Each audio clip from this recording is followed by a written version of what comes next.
Што би издвоиле како недостатоци во користењето на органски материјал во процесот на изградба на едно дело? Не знам, може би трајноста, ама за мене, например, е сосема доволно нивната трајност.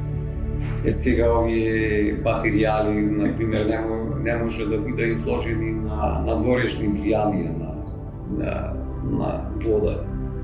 Но ако се наменети за галериски формат, за интериер, тогаш нивната трајност е сосема солидна, дека може да обстојуваат многу години.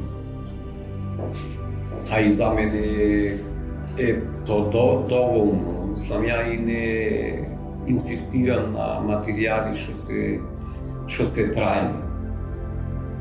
Не знам дали заслужува моите дела да бидат изработени од траен материјал. Значи, знаеме дека постојат артефакти што се од бронза излијани можеби пред 10.000 години. И јас се сомневам во мене дека моите дела заслужува толкава трајност.